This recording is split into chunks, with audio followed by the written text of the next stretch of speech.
मध्य प्रदेश, छत्तीसगढ़ में वोटिंग खत्म हो चुकी है। क्रिकेट वर्ल्ड कप भी खत्म हो चुका है। तो क्या अब हम इतनी फुर्सत में हैं कि उत्तरकाशी के सिलक्यारा टनल में पिछले 9 दिनों से फंसे 41 मजदूरों के बारे में सोच लें?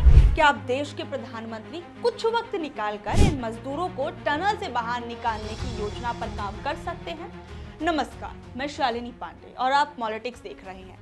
उत्तरकाशी के सिलक्यारा टनल में 41 मजदूर आज 9वें दिन भी फंसे हुए हैं और इतने दिन बीतने के बाद अब एक नया रेस्क्यू प्लान तैयार किया जा रहा है। यानी ये कहा जा सकता है कि पिछले 9 दिन की सभी कोशिशें विफल रही। जो पाइप मजदूरों तक पौष्टिक भोजन पहुंचाने के लिए टनल में लगाया जा रहा था, उसकी प्रक्रिया लगातार फेल होने के बाद 9वें दिन के अंत में जाकर सफल हो पाई।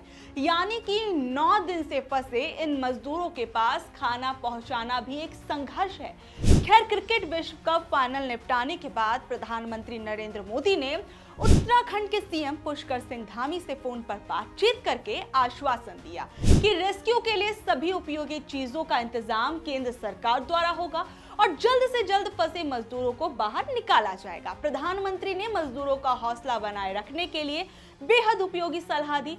उम्मीद है कि जिन तक खाना नहीं पहुंच रहा था, ये सलाह तो पहुंच ही जाएगी। उत्तराखंड के मुख्यमंत्री से ये प्रधानमंत्री की तीसरी फोन पर बातचीत थी। इस बीच टनल में फंसे मजदूरों के घर वालों और साथी मजदूरों ने मिलकर बीते हफ्ते इस बात को लेकर टनल के बाहर प्रदर्शन तक किया था और गुस्सा जताया कि सरकार कुछ क्यों नहीं कर पा रही है।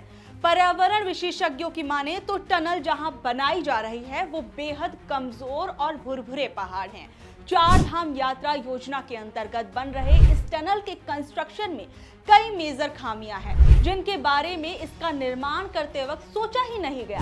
अब जब से मजदूर इस टनल में फंसे हैं, लगातार लोग सोशल मीडिया के जरिए इस बारे में बता रहे हैं और सरकार की निंदा कर रहे हैं। कई बड़े एक्सपर्ट्स का कहना है कि इस प्रोजेक्ट से पहले भूवैज्ञानिक जांच नहीं की गई, जो कि सबसे पहला काम होना चाहिए था। इतनी जल्दबाजी में इस प्रोजेक्ट को तैयार किया जा रहा था कि बेसिक सुरक्षा को ताक पर रख दिया गया। ये टनल 4.5 किलोमीटर लंबी है और इतनी दूरी के लिए हमेशा टनल के बीच में एक रेस्क्यू स्पेस बनाना बेहद जरूरी होता है। लेकिन नियम, सुरक्षा का ध्यान, इन जैसी बातों से हमारे देश के प्रधानमंत्री को कहां कोई फर्क पड़ता है।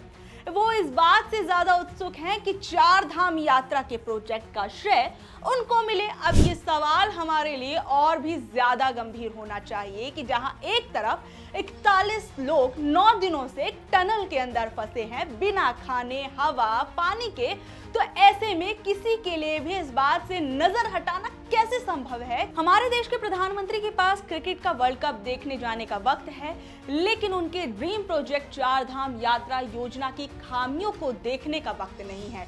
वहां फंसे मजदूरों की जिंदगी की जब बात आएगी तो वो बस फोन पर हालचाल ले लेंगे। खैर, ये उम्मीद नहीं छोड़ी जानी चाहिए कि जब भी ये टनल और सड़क तैयार होगी तो प्रधानमंत्री मोदी इसका उद्घाटन करने जरूर पहुंचेंगे। आपकी इस बारे में क्या कुछ राय है? नीचे दिए गए कमेंट बॉक्स में जरूर बताइएगा। इसी के साथ पॉलिटिक्स को सब्सक्राइब कर ले ताकि इसी तरह की तमाम जरूरी जानकारियां आप तक पहुंचती रहे। शुक्रिया।